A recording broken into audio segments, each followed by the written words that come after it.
Hi everyone, and welcome to this podcast, a new episode. And today we have a very special guest who is an alumni of IIT Delhi. He has done his post graduations and as well as PhD from IIT Delhi. And then after that, he started his career in the Navy sector, Indian Navy, as a technical officer, and then academic, and then entrepreneurship. Okay, and then here through this podcast, we will try to deep dive, okay, to relate with him how that career transition happened, being a technical officer, then educator, then now educator at the same time entrepreneurship. So how from that technical person to entrepreneurship, how this whole transition happened, how he started his entrepreneurial journey in maritime sector. So it is the sector which still not so explored. Uh, Indian government is still exploring this, not coming up that much policies perspectives or promotions or promoting of the policy perspectives or incentives to this particular maritime sector. Still, we know, or our government know, that we have India having a huge resource on water or underwater, or you can say in maritime sector or marine sector. But we are not exploring, we are not coming up new promoting, promotions or policies which can promote this particular maritime sector. And that is why the aspirant or the new generations or upcoming students not joining this particular sector or selecting their career in this particular sector. That's why it's still unexplored.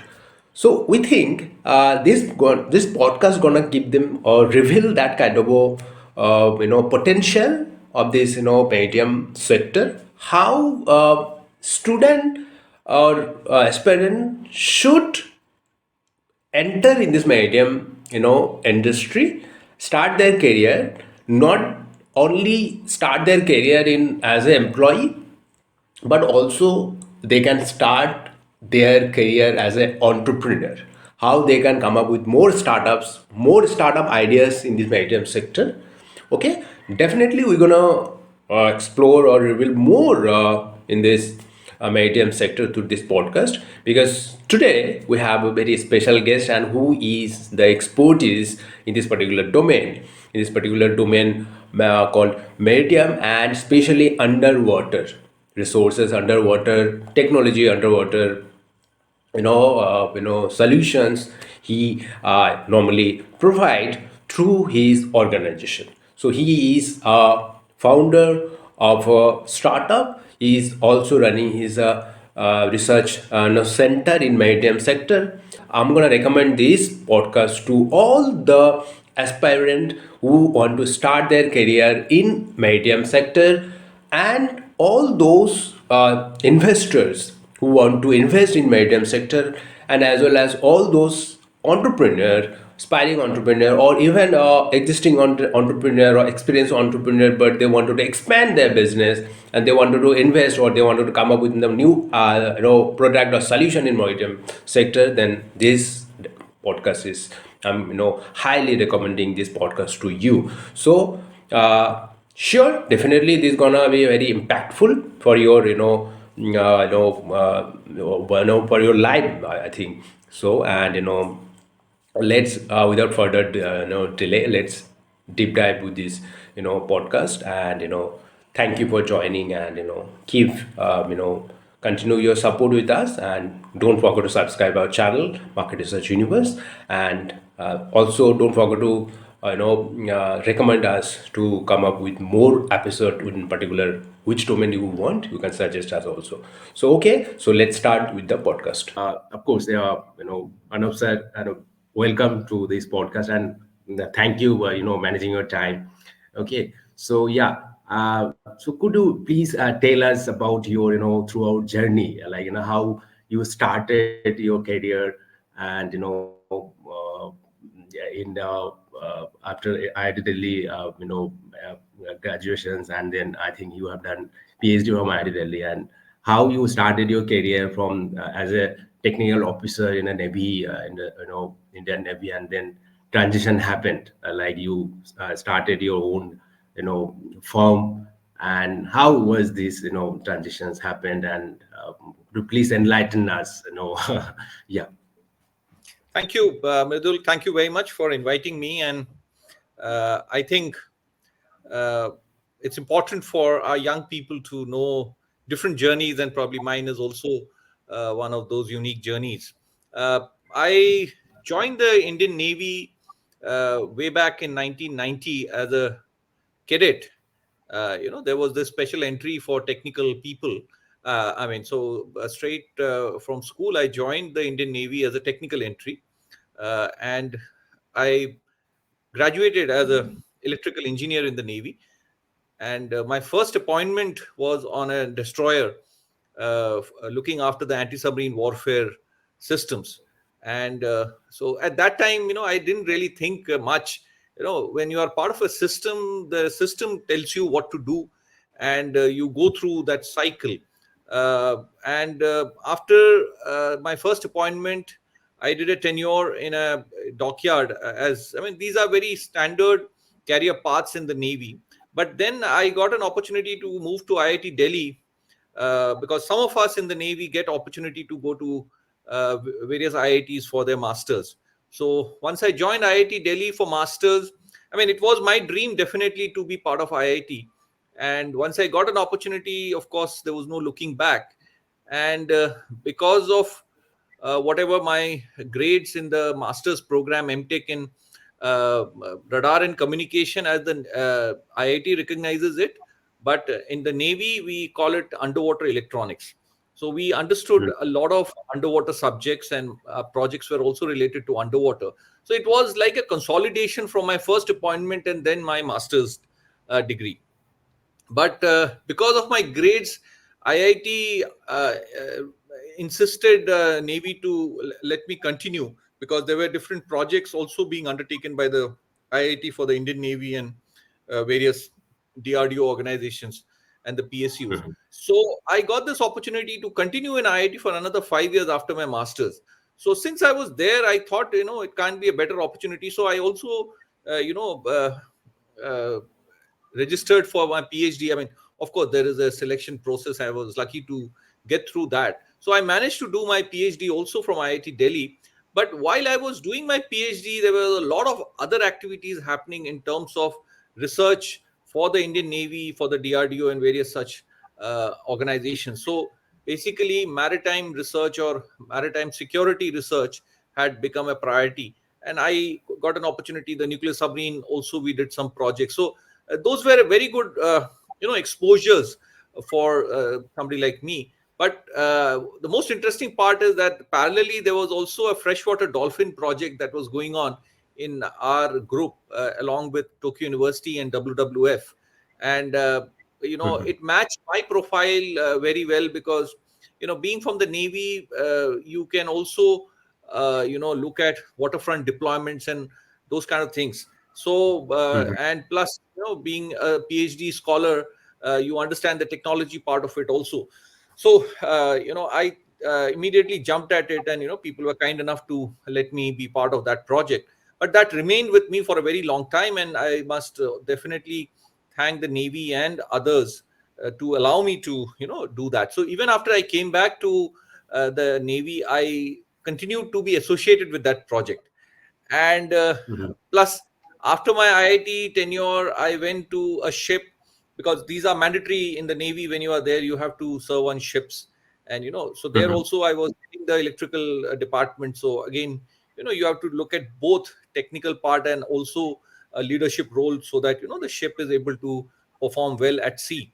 And Mhm. in the Navy, the ship appointments are considered to be very interesting and exciting, challenging definitely, but but it also gives you a very different exposure. So Mhm. during that time, we also went on a overseas deployment to 5 countries: Vietnam, Cambodia, South Korea, Brunei, and Singapore. So again, for a ship of that size, it was a very challenging task, and we were happy that we could do it well. And being one of the senior uh, heads of department, it's a good achievement for the ship. So I think I learned a lot during that tenure also. And then I got appointed to, there is an underwater ranges in Goa. There's a very unique facility created by the Navy and the DRDO together. So again, this was exactly what I learned during my PhD. So I mean, I can't say I planned it all, but when I look back today, I can see that there has been so much of consolidation and continuity in my understanding of the underwater space. And then I worked in an organization where we did some leadership programs, and I also designed a leadership program for the Navy. And then because that program came out very well, so I can't say that that was a gift given to me, but I could dare to request Navy that please let me go to Tokyo, because Tokyo University had been inviting me to be part of as a research fellow there. So in 2014 I went to University of Tokyo while I was still serving in the Navy, and Navy was kind enough to let me go there for a few months. And there again I got a very different exposure. I sailed on research cruises, understood how very cutting edge technology development happens. This lab I was visiting in university, the Institute of Industrial Sciences at the Kumawa campus, they do a lot of AUV design and autonomous underwater vehicle design and development, and also they make in situ sensors. See, sensors are very critical to be designed in situ, because see, moment you remove the sample from the site, it loses its property. So they develop sensors where the sensors can go to the so it can be 3,000, 5,000 meters below the surface of the water, and they can do the testing there. So these kind of very unique experiences. So once I came back, but then I felt that there is a much bigger opportunity. Navy has been very kind to me, but I thought that I can continue to contribute to the Navy, but I also can be part of various global programs. So in 2015 I took retirement from the Navy after having served 21 years of commission service, as they call it in the Navy. And then immediately I went to University of Singapore. Again, there is a very unique lab called the Acoustic Research Lab, a part of the Tropical Marine Science Institute of the National University of Singapore. So I spent a year there. Again, it was a very big learning. They are also a very well-known global lab with a lot of work, cutting-edge work being done for the tropical waters. So spending a year, I could connect with a lot of people, a lot of researchers there. Then 2016 I came back and started two of my own organizations, because somewhere in the middle I thought that there is so much more to contribute, and where I can put all my, see, as a researcher sometimes the field experience is not like I have so many friends in my IIT campuses. They are very good in their lab research, but sometimes they may find it difficult to go to waterfront or to the field, to particularly when we talk about the marine and the maritime. So I thought it's a very good opportunity, having that naval experience also.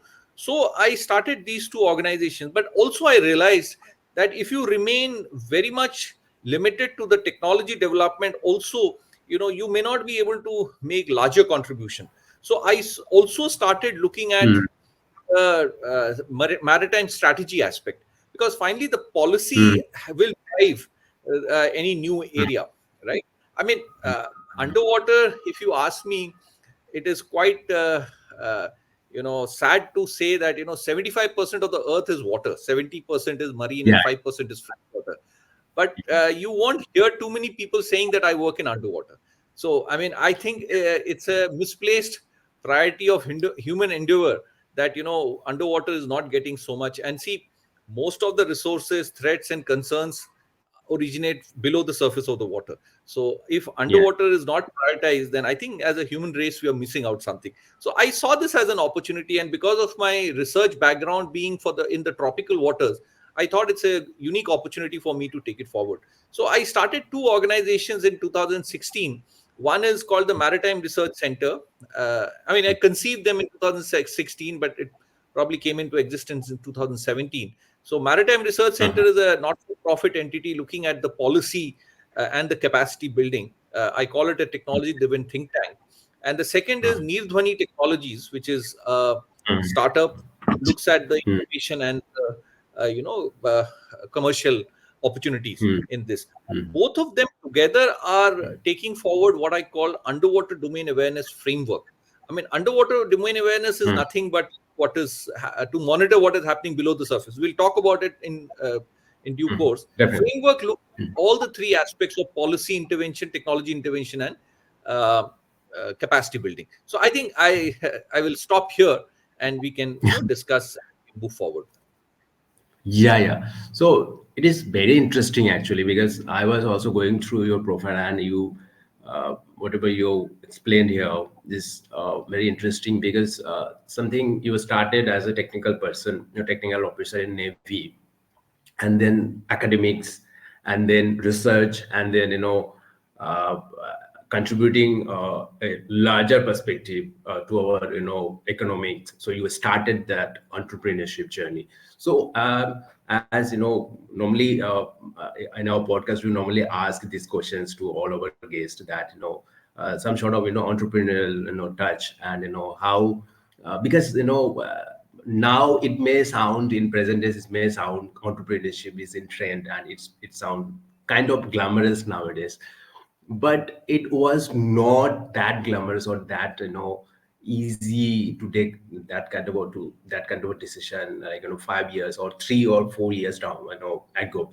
So how at that time, I'm sure that taking that kind of a decision was little kind of a risky for your side, or is maybe kind of challenging because uh, when we, because I am also running my farm, when I decided, it was a very risky decision, very challenging for me to start and all. So how you face that kind of a challenge, because you are into a good IIT alumni and a good career you started in Navy as a technical officer. Obviously it's a very good position there, and or honorable position there and prestigious position there, and then changing that and transitioning that to this entrepreneurship. So what was the challenge at that time that you faced, and how you overcome that challenge and you started that? Yeah, I think one has to follow their passion, and you have to be a little mad to do entrepreneurship. See, entrepreneurship has its own challenges, and probably it will be too much for me to say that I'm a established entrepreneur yet. But Mhm. I whatever I can only share my learning. So Mhm. frankly, I did not think through so much. I mean, Mhm. after I had a very good career in the Navy, I was very happy with what I was doing. Navy has been very kind. I mean, if you look at my profile, I don't think Mhm. anybody else would have got the kind of opportunity that I got. Mhm. And in the Navy, it is if you are able to convince your leadership that this is good for the Navy, then everything else happens. I mean, that is the beauty of such organizations. If Mhm. it is good for the Navy or it is good for the country, then my experience has been that Navy has supported me in everything. I mean, right from even Mhm. doing a lot of adventure also, I have done I have done all kinds of things within the Navy, and Navy has given me all kinds of support. So, and see Mhm. the amount of learning, amount of resources that they have invested on somebody like me. I don't think Mhm. this can happen anywhere else. So, but Mhm. at some point, I felt that being part of an organization or being part of a system, you have to Mhm. follow certain norms. Like, see, the way I was in IIT Delhi, I got involved in freshwater dolphin. If you Mhm. see from a conventional thought process, Navy has got nothing to do with freshwater, right? Or Mhm. freshwater Mhm. dolphins and these kind of things. So I Mhm. felt, or even research also has to have a certain boundaries. But Mhm. I felt that there is so much more for me to learn and contribute, and Mhm. it will become, at some point it will become start having difficulties in terms of my general participation in the expectations from the Navy. So I felt that I must step aside and continue to contribute to the Navy also. Navy, I mean, like today also we continue to engage with the senior leadership of the Navy. My own batchmates are now in very senior positions, so I continue to interact with them, understand what where I can contribute, and try and reach out to them that this is what we can do together, or this is what we can and they have also been kind enough. They also reach out to us sometimes to seek anything that we can contribute. So but after leaving Navy also, I got some good positions. There was a scientist G appointment I got from the Ministry of Science and Technology. Then I got an appointment from a big corporate to head their defense R&D. But then I decided that, see, I didn't leave the Navy because I was unhappy with the Navy. I left because I wanted to do something on my own. So then I said, Yeah. let me try. And see, with my academic qualification also, I had a position. I mean, I had a possibility of joining one of the IITs as a faculty. But then I took a call that I have left the Navy so that I can at least try out something of my own. So I started off. To be honest, there was definitely, when I look back today, I don't think I was so clear what exactly I will do. I mean, I have a general direction, and luckily for me, I had expertise and so-called qualification, and everything was going right for me. But enter into an entrepreneurial journey, it's a very different journey. All your degrees, all your knowledge makes no difference unless you are able to make it happen on the ground. So I Exactly. think I just thought that I must start, and I feel that if you do not chase money, money will follow. But you should look at how we can bring the uniqueness, how we can bring the quality. Those kind of things are important. And I mean, I don't say that I want to give an advice, but one has to be focused. See, I have remained focused. I can say last 25 years I have only worked on underwater. In anything, people come up and say that, oh, this there is a lot of opportunity, or there's a lot of money in so and so and this and that. If you start chasing that, then you will lose your expertise or your core strength. And then it becomes, anybody can then compete with you and kind of put you aside. So I think the focus is very important, and you have to stick to it. It won't be easy in the beginning. See, when we started, honestly, I had no real understanding of how this will pan out. And where we are today, it is a completely different story from what I had imagined. So you have to be a learner all the time. Every day we learn. I have a very good team. That people have supported me, my own internal team, and there have been so many mentors and senior people, from all walks of life, who have kind of come forward and helped us and continue to help us. So if people understand that you are sincere and you are really passionate, then I mean, so many people have come and supported us. So I think that is what is required. Your perseverance is very important. You have to stick to it. You can't moment things start getting difficult, you can't run away. So that also people Yeah. see. Today a lot of people see us doing what we are doing, and they feel that yes, these people are serious. So we've got all kinds of support. I mean, I cannot name everybody, but there have been so many people, very senior bureaucrats, senior military leadership, senior diplomats. I mean, you can't imagine what kind of support we have got. So it's all they look at your sincerity and seriousness, and that's the only thing you can do, right? I mean, you can't predict your future, or you can't say that I will definitely achieve this. It's only your effort, and things start opening up. I mean, that's what I would like to say. Yeah, interesting, interesting. And I also agree with you. Like of course, entrepreneurship is a little bit different. It depends on your consistency on that, and it's just our educational, as you told, that educations, your background, not going to help you directly, but definitely indirectly that help us a lot, because your IIT release, that alumni body, and then your connections, and whatever you have learned, because you learned that that particular subject in that academics, and then you got some understanding, expertise on that, and then you started that like Maritime Research Institution and technology on that underwater. So yeah, and as we explained, entrepreneurship is more of your consistency. You can't run away. Once you start, you can't run away. And yeah, whatever I feel, so it's entrepreneurship is something which you have that kind of a passion for particular that whatever you're providing solution or product through your organizations, that as entrepreneur, it's the key is we are providing some solution for our to contribute a large level for our economy.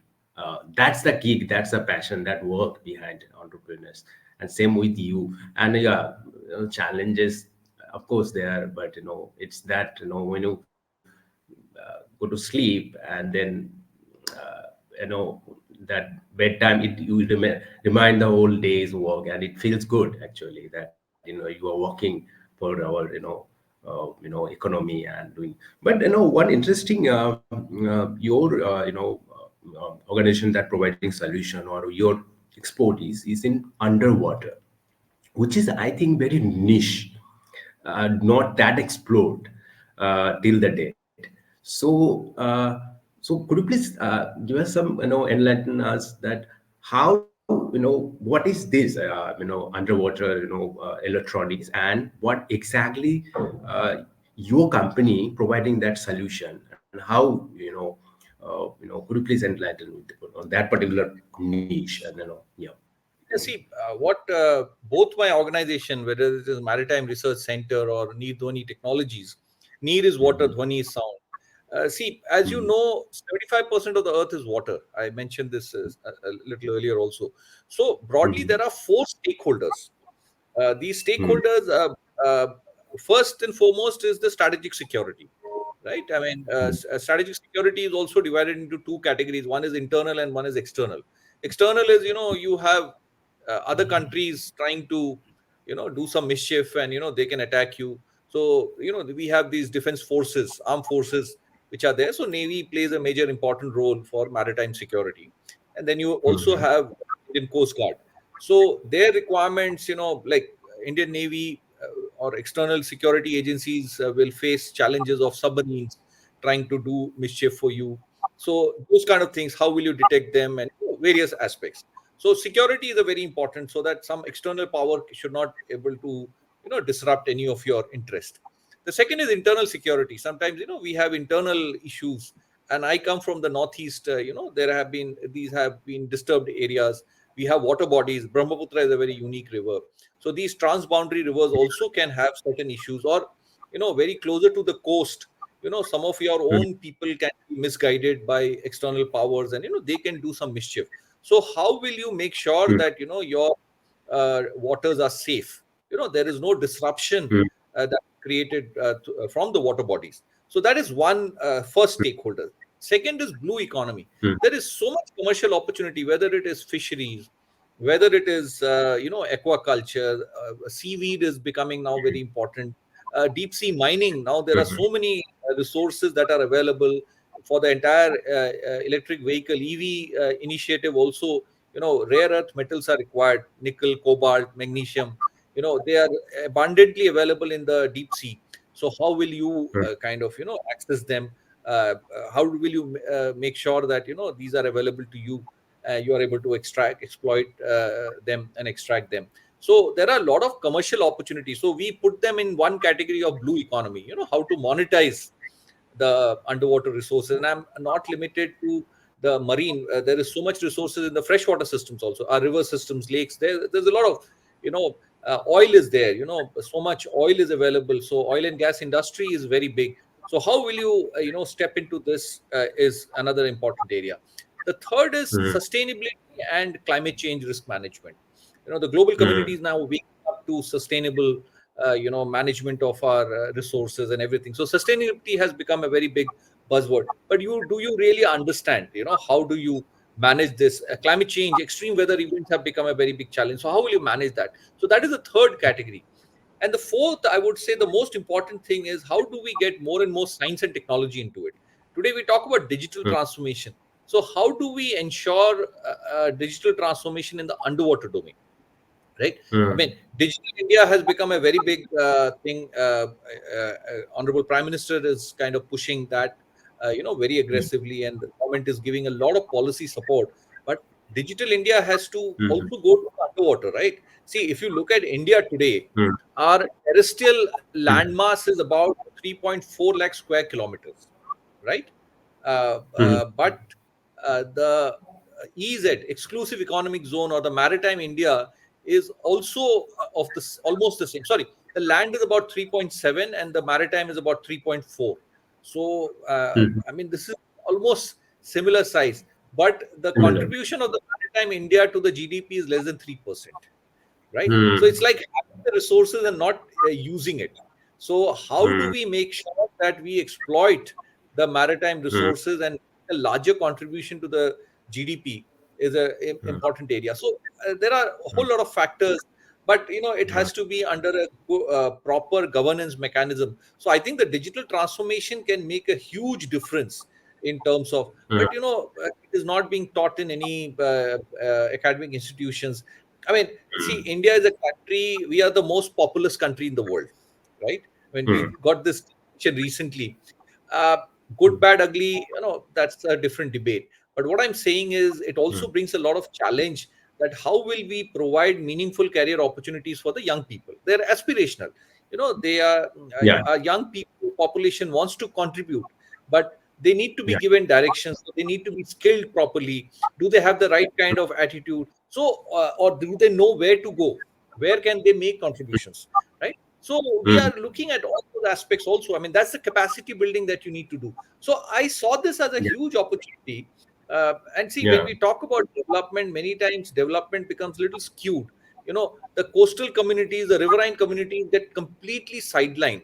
When a master plan for development is made, it is made with a certain, I mean, all good intention, but sometimes, certain sections of the society or sections get, marginalized. So, like, say, you talk about fisheries. Now, artisanal fisheries versus the trawling or the mechanized fishing activities. So, which should be prioritized? You know, it's not a simple solution. We can keep cursing the governance mechanism, but when you get into it, there are a lot of nuances which need to be understood.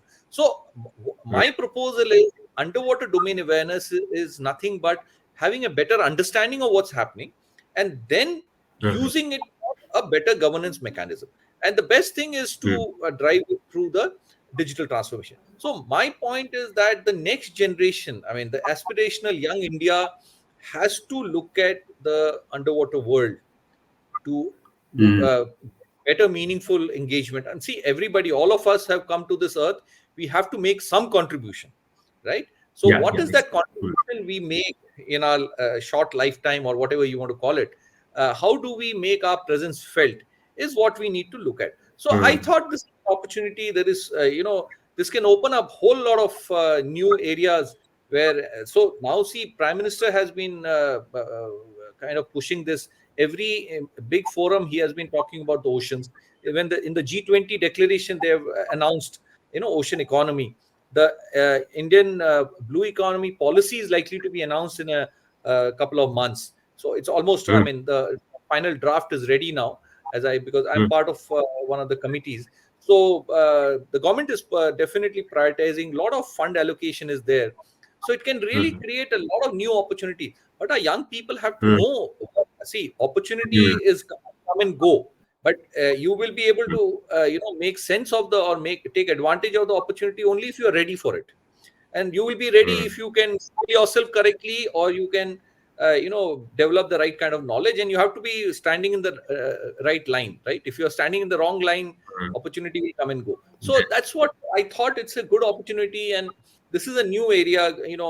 The global community is also looking at. And the second important factor, before I stop, is the tropical waters. See, the technology development in the underwater happened after the Second World War. I mean, we call that period as Cold War. Americans and the Russians were engaged in what is called Cold War.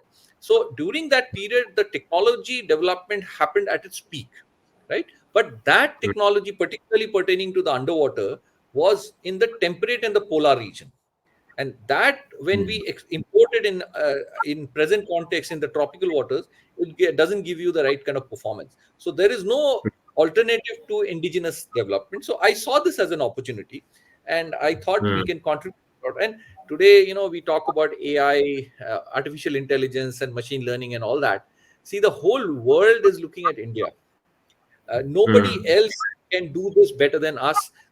Firstly, we have the demographic advantage, and we are quick learners. I mean, whatever, we have a very good talent pool of young people, but they need a bit of direction.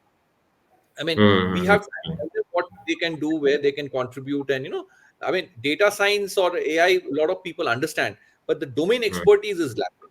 So I thought that is a good opportunity where we can. So many people, I mean, startups. Everybody, you meet somebody, he talks about AI, but many times I feel AI without the domain knowledge has no meaning. Yes. We drive on the domain side.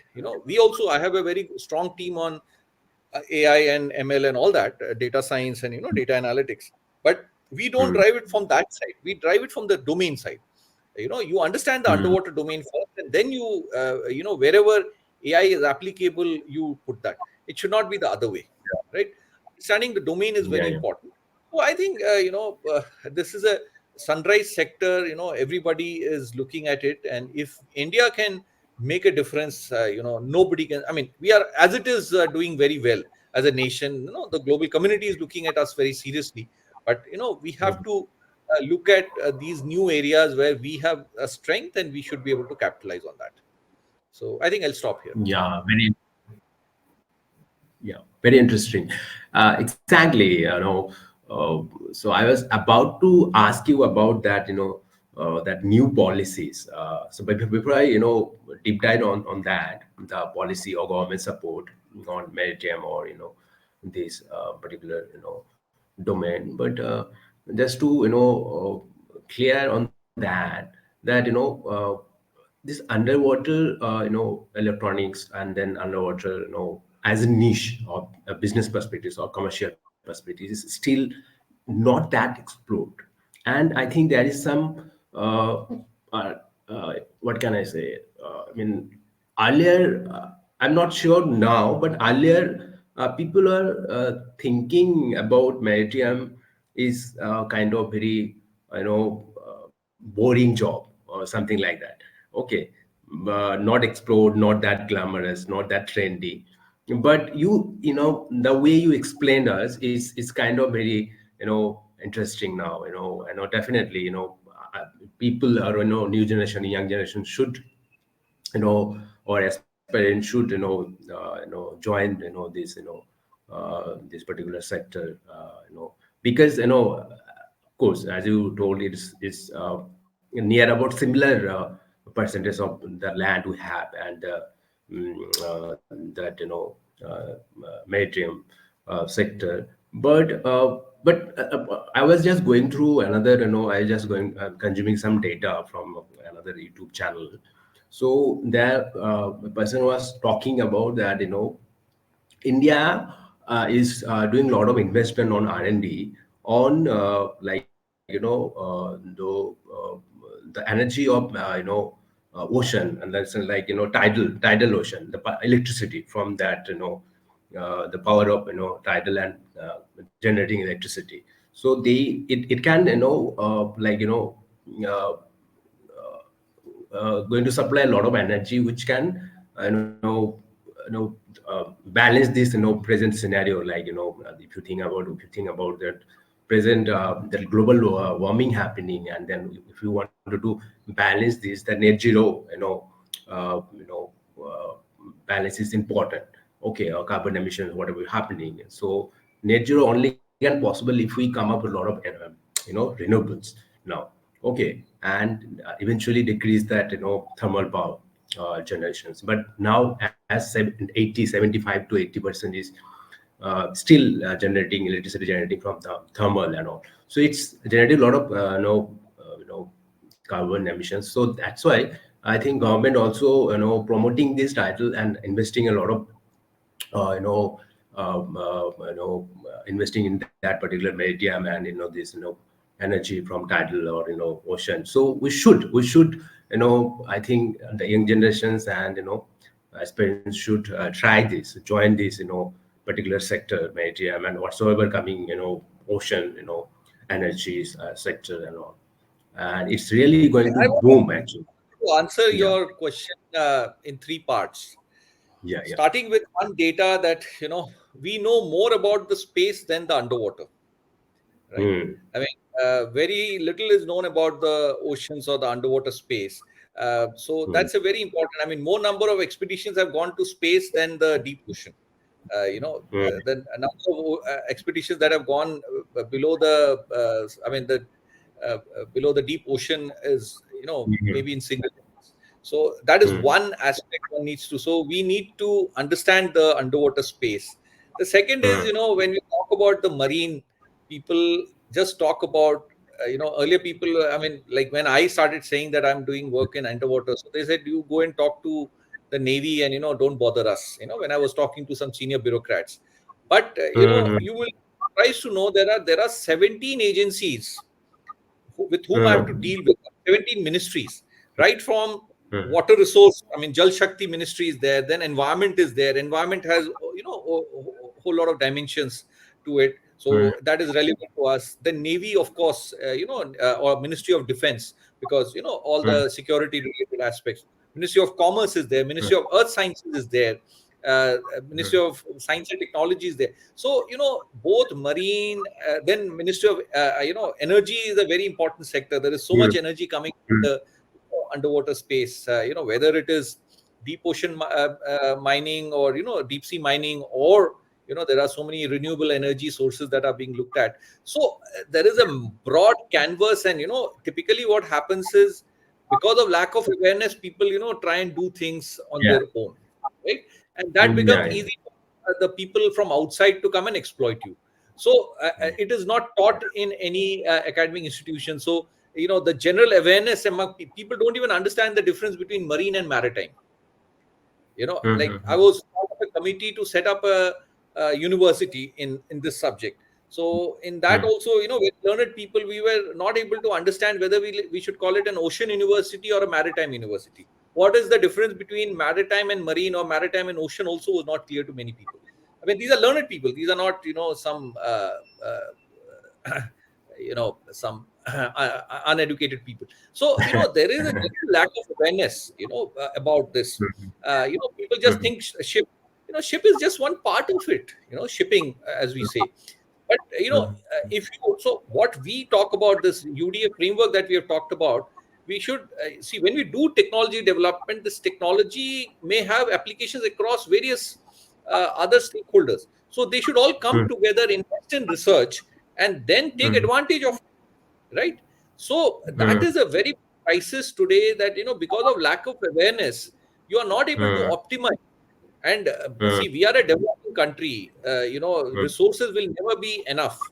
There are so many socio-economic and socio-political priorities that have to be balanced. So you can't say, I want so much more resources and all that.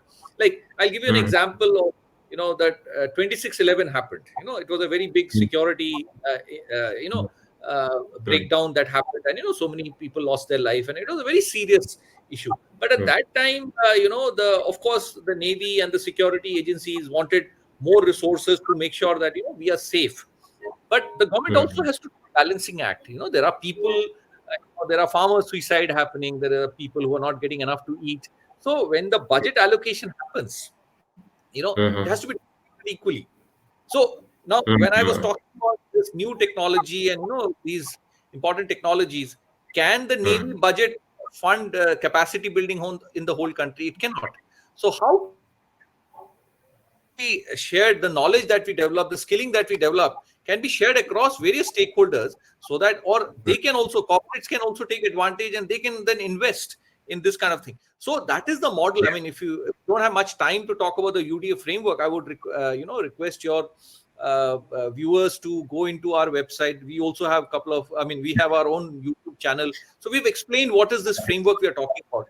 So I mean, everybody, all these stakeholders that I'm talking about, whether it is security, whether it is sustainability or climate change or blue economy, they all can come together, pool in their mm, resources, their effort, so that mm, as a nation we have these capabilities to manage our water body. I mean, see, the same mm, water body can give you food, the same water body can give you energy, the same water body can be used for connectivity. I mean, you can have ships moving from this place to other, and you can really reduce the burden on the road traffic. Then mm, also, there is enough statistics to show that mm. moving cargo through water bodies is far more efficient, both in terms of carbon Exactly. Exactly. footprint Yeah, yeah. also, and cost also. Mm, So mm, there's a whole lot of things that can be done, but how mm, to manage it? Then people don't are not aware of acoustic habitat degradation. See, underwater, the speed of sound in water is mm, 1500 meters per second. Speed of sound in air is 345 meters per second. So five mm, times more. That means what? Underwater, it is all about sound. So if it is all about sound, then you have to know more about sound to understand what is. And if 75% of the earth is water, then what are we mm, doing if we are focusing on the water part or underwater part? So, one has to understand it holistically. And I think a mm, lot of sensitization will be required. Then only, see, today what happens is in many countries like ours, mm. people run in one direction. Like the IT Yeah. industry came in and everybody ran towards the IT industry, but today there is a saturation. So then they don't know where to go, and they are not agile enough to kind of.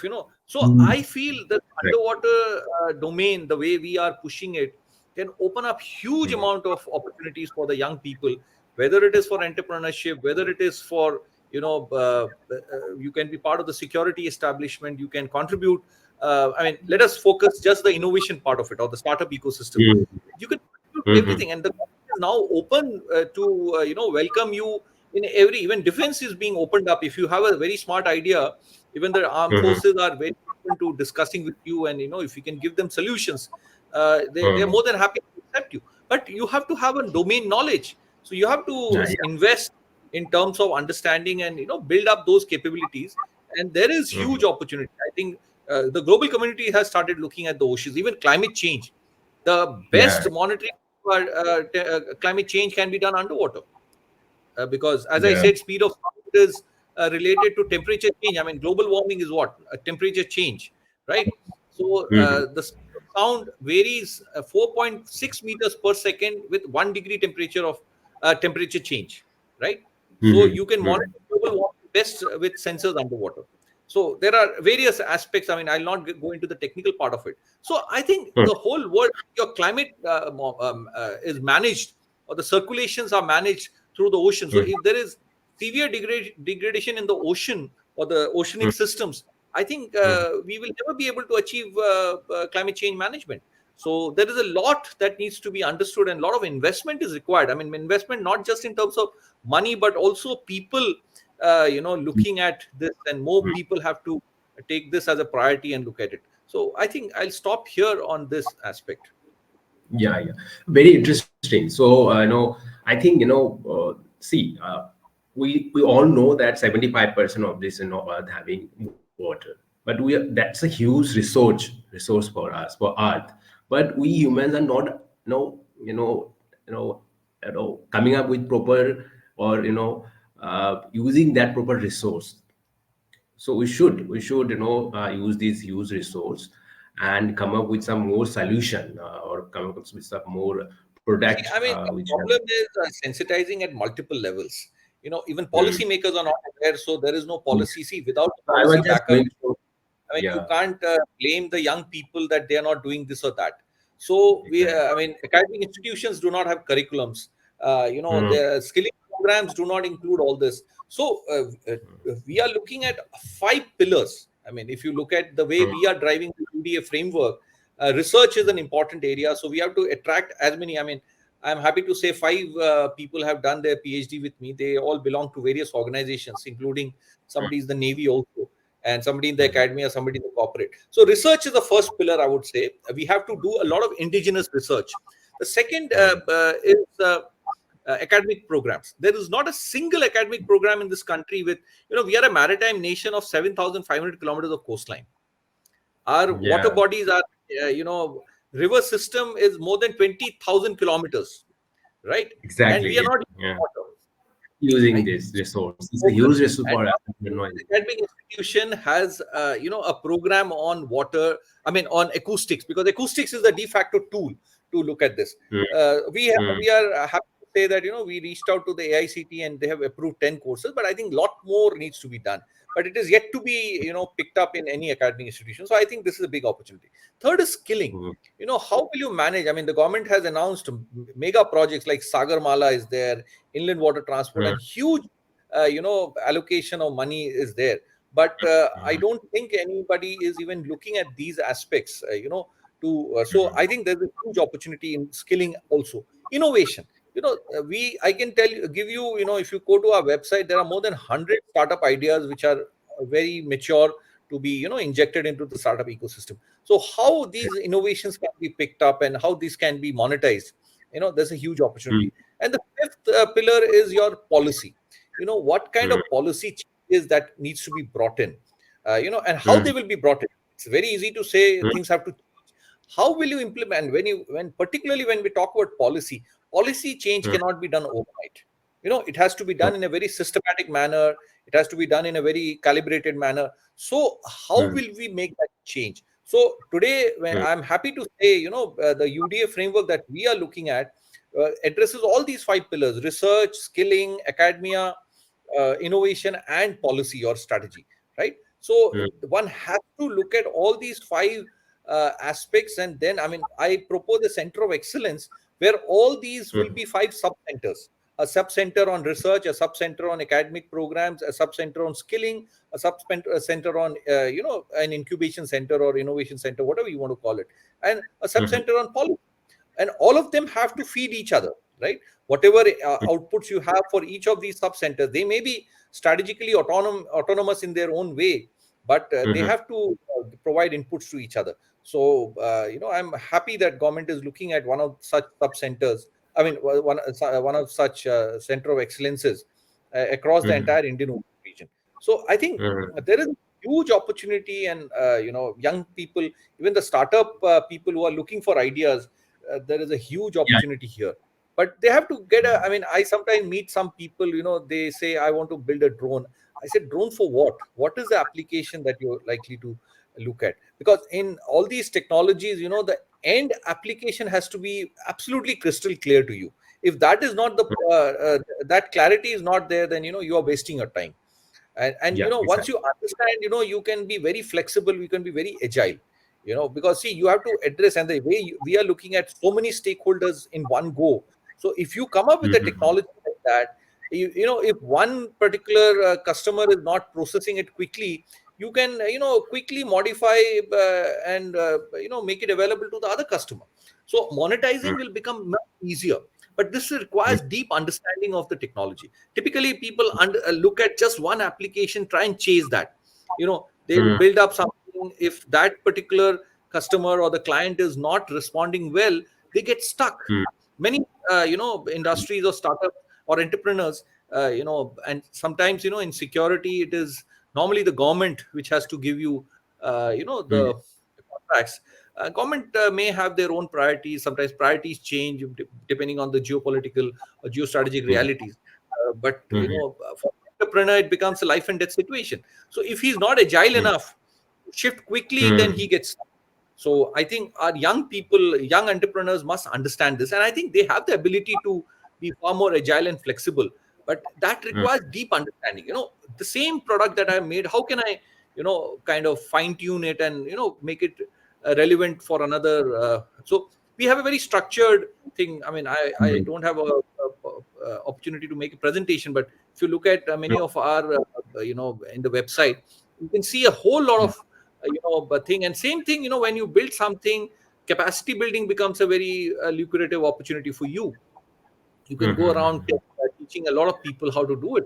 So again, capacity building is a very big opportunity. Startups can also look at that. You develop something. Selling the product is one aspect, mhm, important aspect. but even kind of building capacity among the stakeholders can also be another opportunity, because you have developed that expertise, right? So I think I'll stop there. Yeah. Yeah, yeah. So, of course, what I feel also, I will definitely agree with you that government should come up with more supportive policies, and so that they can promote, and because it's still not that explored, this particular maritime and this sector.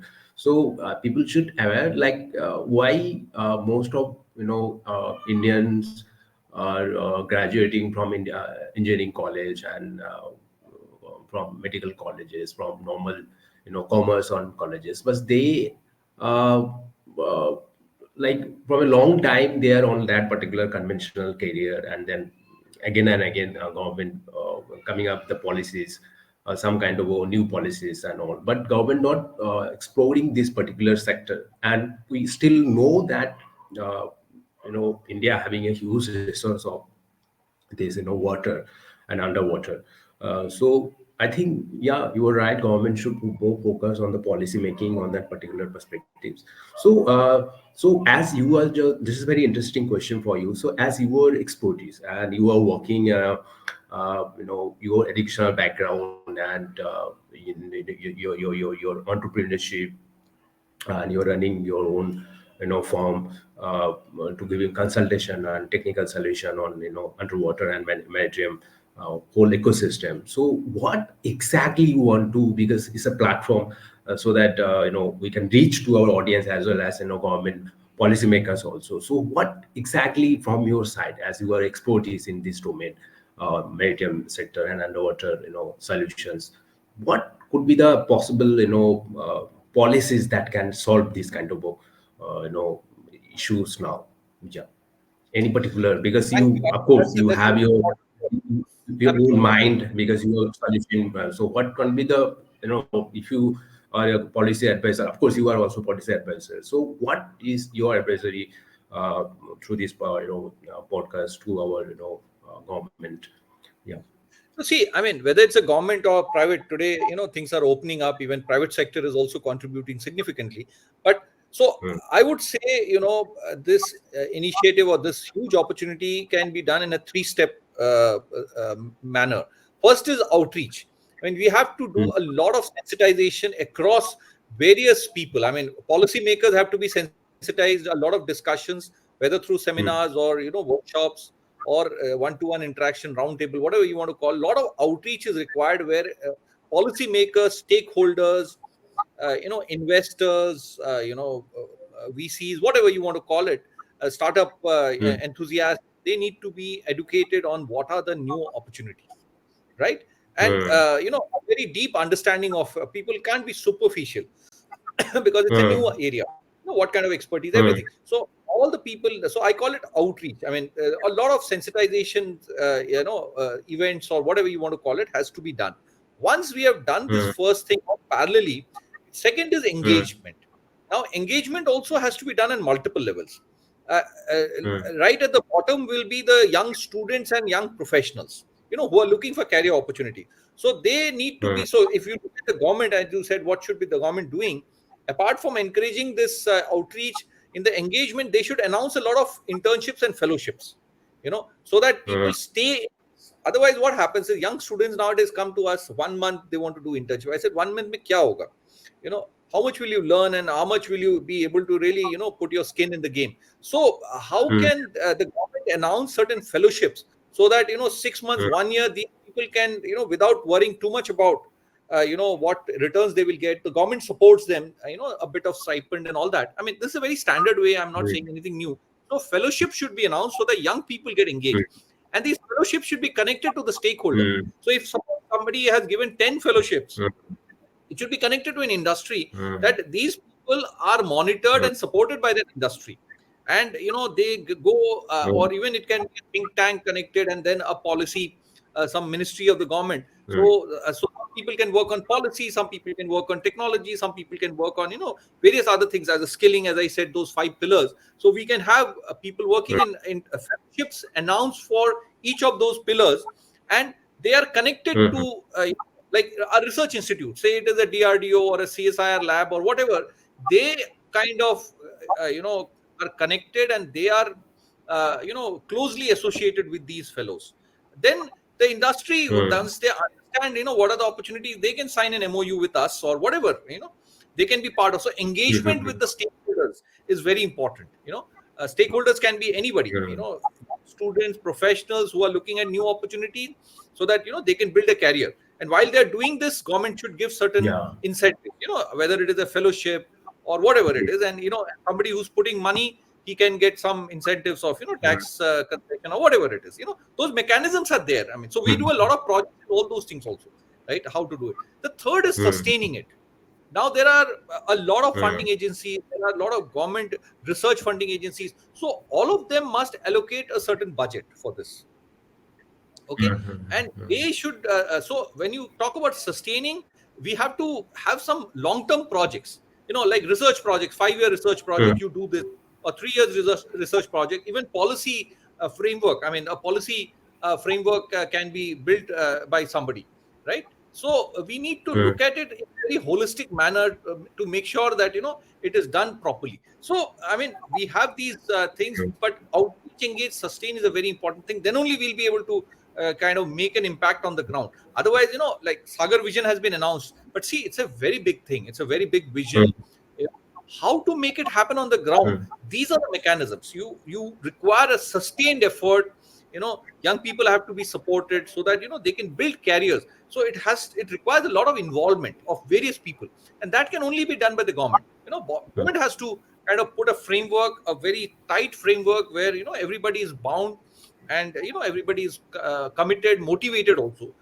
Government has to support with the policy framework. So how it has done, then our academic institutions have to come up with these programs. Industries have to encourage these kind of things. Training institutes, skilling institutions have to come up with these programs. So it requires a end to end mechanism where it has to be done, but it requires a very serious effort, and it has to be a mission mode thing. It can't be just discussing somewhere and because it's a huge thing. It can give a lot of benefits, and it's very structured. I mean, I call it the UDA framework as proposed by us as structural. I mean, a structured, comprehensive, and inclusive. I mean, I even talked about the communities. I'll give you one quick example. You will get a dimension of what I'm talking about. See, shrimp farming. India being a tropical place, shrimp is a very lucrative opportunity. But it is also prone to disease outbreak. It is also the feeding cycle. If it is not managed, it can be unnecessarily expensive. Non-optimal. So by digital transformation, you can actually build a digital tool which will take all the underwater parameters and keep giving advice on how to manage shrimp farming. In agriculture, you have something called an APY, area under cultivation, productivity, and yield. So we have built these APY tools, how to optimize the whole shrimp cultivation process. Same thing can be done for various fish species, right? Like common carp is a very lucrative. You come from the east, people consume these common carps, quite a lot. So there's a huge commercial opportunity there. But how it has to be managed properly.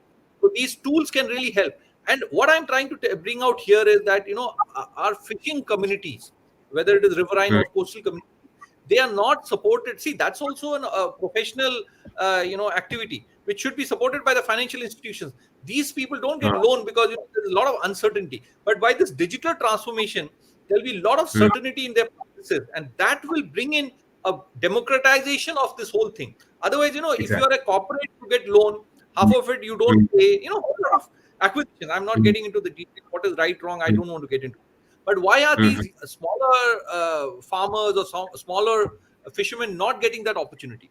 That's not correct. So digital transformation will make a lot of difference. That another important point I want to make before I close is, when we talk about young professionals, there are 3 categories that we have defined. One is the high end. I mean, when you talk about digital transformation, one is the high end data scientist. They can be, because we need high quality. It could be, top institutions like IITs and other engineering students, computer science graduates who can do the data analytics part. The second is the domain expertise. You need mechanical engineers, you need, electronic engineers, the domain specialists who will and a lot more new programs have to be introduced at the both at the undergraduate and the postgraduate level. And the third is the deployment specialist. See, when you have to go to the field, I mean, to the water body for data collection, you need people who are. So today, a farmer's child or a fisherman's child doesn't want to remain a farmer or a fisherman. Who is going to do this? I mean, can you imagine Yeah, not yeah. having any children? So these It will be very difficult community kids, situation. Yeah. a fisherman's child should get better opportunity as a fisherman. So a lot Mm, of these deployments, see, they are very comfortable with the water bodies. They are living there. So if we can mm, skill them correctly, the third mm, category of deployment specialists can come from those communities. So, and they mm, remain. See, migration is a big challenge. When you move mm, away from your origin, there mm, is no attachment. And when migrants come in there, environmental mm, sustainability, everything goes for a toss, because there is no mm, attachment of people. So if you can retain them there, a coastal community remains, in their location, and they are mm, trained and they are skilled, they can take this forward.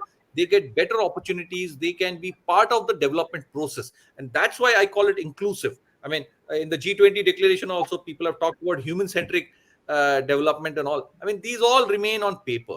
But what mm, we want to say is that, if we can build this UDA framework properly, it is structured. mm, Structured means how various stakeholders can interact with each other in a structured manner. When you develop a mm, technology, it can be used by everybody. When you mm, develop a certain expertise, everybody should be able to use it. The second is mm, comprehensive. It covers across so many sectors. And the third is mm, inclusive. Nobody gets left out. Even the communities, coastal communities, marginalized communities, they will get a better opportunity if the money comes to their villages, their locations, their coast, their riverside. It will make a lot of mm. difference. So that's what I feel. We need to look at it very differently. Startups can Yeah, I contribute think. significantly, right? I mean, they can make a massive change. See, the whole difference between big corporates and startup is that startups are agile, but then startups can only go to a Mm, certain level. They don't have the deep mm, pockets. They don't have. So but if we build a structure where the startups and the big organizations can contribute together, can work together, and that's what mm, our UDA framework does. mm, Startups continue to do those startup ideas. You build the idea, but the consolidation is done by the big corporates. And of course, there has to be a proper mm. way of interacting with each other, or way of engaging with each other, where one doesn't try to eat the other guy. But that's the model Yeah. we have to build. New ideas will have to be done by these startups who are much more agile. So we can get so many more people to Mm, look at, like I talked about this shrimp farming tool that we have built. There are so many species, so many mm, startups can come in and contribute and do well for themselves. But mm, once it builds up, but once it starts growing, you need a massive data bank. You need a massive data center. That can't be done by startups. Then of course you need a bigger corporate to come in. So the government also, because government also has to step in, because there are issues of data security and all that. So we can define it correctly, and then this whole framework can be built. Yep, I think I'll yeah, stop very there. interesting. Yeah, very interesting. And I should thank you a ton that at least someone who understand is from the scratch, and coming up this level now, with your own organization, and as well as throughout your academic influences also, because you are into academics to providing some training on that maritime and this particular sector, and and of course your organization, of course, doing that kind of a solution. So government should also come up with a lot of as you were explained it very well, how the would be there in policy making for this particular sector, and to promote and to give some incentives, or come up with fellowship, or also to give them some relaxation on the to at least join to kickstart their career in this maritime industry. And of course as of course it's a huge resource for us. So career only, definitely there are a lot of opportunity will be there, but a lot of stake into all the investors point of view, also government also come up some incentives and investment to make it a huge ecosystem, and then only it can survive. we all the aspirant can survive. But definitely I think it is eventually it is growing, eventually it is people are understanding. And of course I'm sure through this podcast also, whosoever watching this, they will understand the potential of this maritime industry. And and of course talking about the entrepreneurs, talking about the startup of this in this particular sector or domain, then of course I think as this whole discussion is going to help them a lot, and to come up some solution, or come up some, at least start come up with the ideas. And definitely your organization is there to help them, of course. Okay, So so can I'll I just make more intervention here? See, when you talk about startup opportunities, I yeah. call it the whole underwater space. There is to see, to understand, and to share. To see Hmm, is the sensor and the platform, which hmm, will sensors, acoustic sensors, and some other sensors. There are hmm, different types of acoustic sensors also, and the sensor will hmm, have to be carried by a body, right? Whether it is a ship or a surface or a subsurface, manual or an hmm, auto. hmm, Like drones are there, autonomous underwater vehicles are there. So the hmm, platforms is very important. So a lot of startup opportunities are there. And even when India hmm, collaborates with a foreign country, we can only collaborate in the first to see part, which is sensor hmm, and a platform. The second is to hmm, understand. Once you collect the data has to be analyzed. And when you say analysis, there are three stages. One is pre-processing. All the hmm, errors or distortions have to be removed. So you have to understand, when we talk about tropical waters, any specific distortion due to the tropical environment has to be cleaned up before you actually hmm, do the data analysis. So application specific analysis is something very important. And third is post processing. During the recording process or during the processing process, there is hmm, some errors that have crept into the data. So even after having got the output, we can make some corrections. So that is post processing. So hmm, the entire processing, processing and post processing comes under the understand part. A third is the to share. Now, once you have the actionable information, you have to share it with the user. I mean, user can be a policymaker, user can be a guy on the ground, there can be a decision maker in the corporate or whatever. So they have to get it real time. So it can be presented in terms of, like, if a fisherman requires some inputs, you can't tell him hmm, to open his laptop and when he's on a boat. So how can we make hmm, mobile apps? So to share is also hmm, important. But what I hmm, need to, so there are so many different aspects. One has to be clear. People think they will do everything. It is not possible. If you are strict hmm, hardware, for work on the first one, right, or the third one. But if you have hmm, you have data analytics strength, there's so much work to be done in the understand part. Even collaboration with a foreign country. See, we can collaborate only in the sensor and the vehicle part or the platform part. We can't collaborate, hmm, or we should not collaborate in the understand part. The data analytics, we have to do it ourselves. And why do we need to go to hmm, any other country when we have so many smart kids doing a lot of work ourselves? So this hmm, clarity is, we can define so hmm, many projects, we can define so many startup opportunities, so much investment can come, but they have to ask the right question, that what are you trying to do? You can't do everything. If you are trying to do hmm, everything, you will fail. But you can focus, you can build a niche and drive this. But it requires a lot of government support, because every place, it will there are nuances which have to be looked at. Policy interventions are very critical. Then only technology can flourish. So otherwise, sometimes what happens is, a lot of people do a lot of things, then government will change the regulation, and then you are stuck. Like data hmm, privacy has become an important thing, and a whole lot of things are there. So the government yeah, has to step in at the beginning. hmm, Otherwise, people will start sharing all kinds of data, and then the hmm, security agency will step in, and it becomes a mess. So while we are hmm, rolling out the whole aspect, we have to be very clear about all these nuances. Then only we should be able to drive it. So I think I'll stop there. I just wanted to hmm, let you know that even the startup ecosystem has a lot to hmm. contribute, and it can be done in a very, very democratic manner. So many more people can contribute, do good for themselves, and contribute to a larger national cause. Right? Okay, I'll Yeah, stop there. very interesting. So yeah, very interesting. We're gonna conclude it now. Okay. So I'm not taking you more time on that, but yeah, conclusion is what I feel is like today's whole discussion with you is uh, you know if I wanted to focus in the last, this stage of this podcast, uh, of course, uh, uh, those who are interested or young, entrepreneurs or aspirants who want to start their startup in this. So from my side, and I think as you are also, explained this very well, that you first come up with your at least get some awareness about this maritime industry through some articles, through some lot of, this, as you are watching this podcast, understand the, this, potential of this, ATM industry. And I can say, being a market researcher and you are a domain expertise in this industry, so in this public platform, we are, we can say that there is a huge potential in this particular American industry, and it is still not that explored, not, we are not using this huge resource. So of course that is a huge demand, that is a huge potential is there.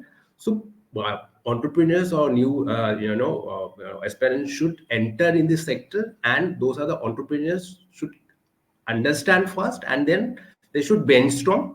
And for the brainstorm, for the you can come up with some design thinking, you can come up some this kind of, product, new product, idea generations and product development. For that, we, you can join, us also. Market is a universe also, provide some startup growth programs and all. And also you can join, connect, Arnab sir also in their institution, to understand that, incubations, to understand the how you can come up with some product of that particular. And I think, once you start something, you can't just, run away from that.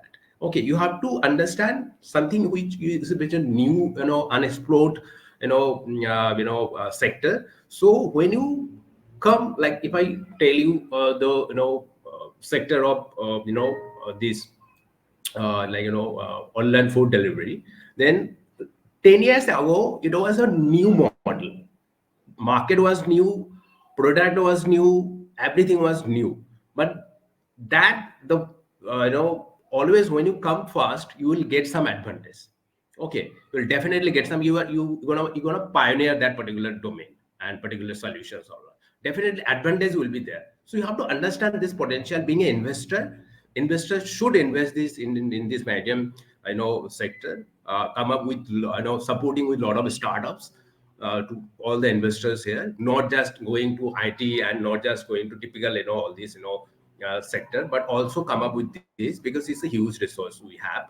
And India, especially river, water is also huge, and we also have, that, Indian ocean resources and all. So we should invest on that, and, investors and government also should focus on this, to come up with a lot of, budget, policy and budgets, in allocations in this.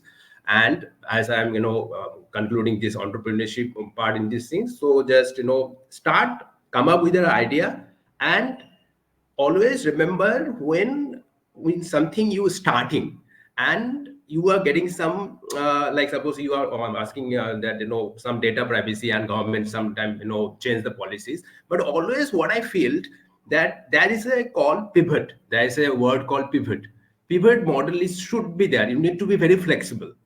Always when you start something, you are the master on that particular, that domain, that particular product. Okay, at that time, your competitors or nobody can come up with that level that you are working on, because you are already doing a lot of more investing time, lot of more, R&D on that. So you are always in advanced level. So you are the right person on that, to not run away, but also come up with some flexibility, or either comes up with some pivot understanding. So this is, I think, a lot of whatever you see, like, Apple, the most valuable company, in globe now. So they started something else. Now they are, expanding in other products. So they are pivoting, every year. Every, technology is changing, policy is coming, policy is changing, regulation is changing, but accordingly we have to change ourselves. So as things, same thing with entrepreneurs. So I think it's the best, platform to explore, to invest, to come up with, because it's still not that explored. But we, at the same time, we know this is a huge demand is there, huge potential is there. So I think it's the best. I think so far is the best, one of the best, I would say, that, sector to invest. And, yeah, I will request to Can I just to make all the 2 points here? Can I just yeah, make 2 points here? What you said. definitely, See, sir, when you talk definitely, sure. I mean, when you talk about startups, see, startups should be trying to solve some real world problem. Many times, I Hmm. see some startups, not all. I mean, some startups are trying to sell ice cream to an Eskimo. You know, uh, Hmm. you can't be doing that. You have to solve real Hmm. world problems. In this case, if you Hmm. see, water is such an important thing. Water is life. Water can sustain life. Water is very important in many ways. Fresh water, Hmm. whether it is for drinking, you see so many people flush clean water into their washroom, and there are others who are not getting water to drink. So how can we maintain water quality, calibrate? There are a whole lot of opportunities which will solve Hmm. our present problems, rather than Hmm. trying to do a lot of marketing to sell your product. If you can come up with a product which solves a real world problem, which can sustain life. Today, the which what is the most precious thing? Getting the right food to eat, water to drink, and air to breathe. Air pollution Hmm. is a problem, water pollution is a problem. Yeah. Hold on. So there is a dire need that startups should focus on real world problem solving. That is one. The second point I Yeah. want to make is, we run three important websites. One is called a UDA Digest. I mean, all aspects of UDA, there are more than 100 articles, and it's growing at a very fast rate. As you said, people Hmm. should read up. There's a lot of ideas there. You can just read up UDA Digest. If you just Google UDA Digest, you will get all this. Our MRC Hmm. website has a section called the Knowledge Center. There are more than 100 research notes where you can get a lot of ideas. What is the state of the art and what are the new ideas one can explore. That's it. And the third is Hmm. our NDT website. There's a lot of innovation, that is already recorded there, and it's also growing. My team has done a Hmm. fantastic job in kind of building it up. So I would request your listeners to look at these resources that are already available. After that, they can contact us, and we'll be happy to help them in whatever. Even startups Hmm. can take help. But my request to everybody is, please try and solve real world problems, rather than Yeah. looking at something very, very esoteric, and then you are pushing too much into marketing to make that Uh, product sell. yeah. Yeah. If you make a Hmm. product solves a real world problem, then automatically there are enough people to take it. Even the governments will be willing to take it. So I think I'll stop there. Thank you very much. Yeah. Yeah, yeah, no problem. So it's my pleasure. In fact, it's my honor to have you in this podcast, and explain this particular maritime sector so beautifully that it's. I think most of our audience and even me, got a lot of clear idea, clear perspectives of this particular maritime sector. That it's still how what's the potential and all. So the last question, just to finish it. So what do you think that as we already discussed everything, and entrepreneurship perspectives, policy perspectives, and educational policy perspectives of this maritime sector. And the last question to you is, what do you think, what is the future of maritime industry, India and globally? Oh Yeah. yes, I think globally, it is not only the focus is increasing on the oceans. I mean, deep ocean mission has become a. I mean, everybody see, we have, I think, exhausted all our resources on land, so everybody is now looking towards, whether it is food security, whether it is energy security, whether it is climate change monitoring. Everything is now moving towards the oceans or the water. So global community is definitely Hmm. looking at the oceans in a very different way. India Hmm. also, as in the 21st century, the entire establishment, I would say, not just the government, but otherwise also the corporate sector also is looking at the oceans, Hmm. and obviously driven by the government. I mean, the honorable Hmm. prime minister has talked about the Sagar vision, security and growth for all in the region. So you will be very happy to know in this, there are, I mean, prime minister himself in 2018 in the Sangrila dialogue, he explained what is this Sagar vision that is come up with. It's Hmm. There is a huge amount of security risk that pertains in the Indian Ocean region. So he recognizes security threat. So we need to prioritize security in the maritime sector. Second is, when you talk about growth, he also recognizes the massive amount of growth opportunities that exist. So whether it is minerals, whether it is fisheries, whole lot of the contribution of the maritime India to the GDP has to increase. So it's announced at the top level. The third, he also mentioned about the maritime heritage we had, the legacy that we had. I mean, in the 13th century, we were a superpower. We owned 25% of the GDP, India. Yeah. And somehow, with the aggression by the European powers who came by the maritime route and subjugated us, we forgot about our maritime heritage. So talked about rekindling our heritage, rich maritime legacy that we had. And the fourth, he talked about that India aspires to be a regional power. It is not about India alone. We want to export our expertise to the neighboring states. So that's a very important thing. So when we talk about our young people, if you develop a certain expertise, it is not that you are looking at jobs only in India, but also the government is looking at the entire region. So, tropical water in the entire Indian Ocean region or entire Indo-Pacific, we can be capacity building partner to so many countries. So India has a bright future. We need to look at it very differently. Our young people need to be skilled properly. They have to really acquire the right kind of understanding, right kind of attitude. I mean, the government also has a capacity building commission, and I'm so happy to, their vision is to get the right kind of skill, knowledge, and attitude, because attitude also plays a very important role. If you don't have the right attitude, irrespective of how knowledgeable or what expertise you have, it will not take you far. So I think Yeah. that's my point, that you have to look at it. Water is definitely going to become very, very important. It is becoming scarce, so the management has to be better, and there are so many dimensions of water or the underwater space. I think that's very important. So thank you very much. Okay, yeah. Thank you, sir. Thank you. It is, as I told, it's my honor that you spend some time with me, and to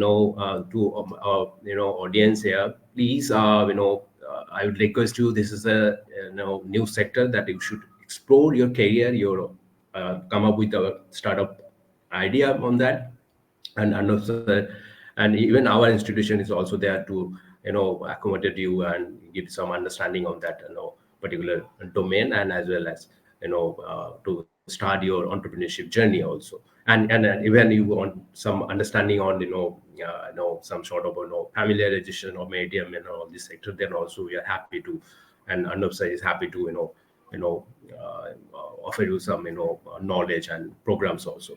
Okay, so yeah, thank you, sir. Thank you so much, and it was really nice talking with you. So yeah, thank you, sir. Thank you for your time. Thank Yeah. you.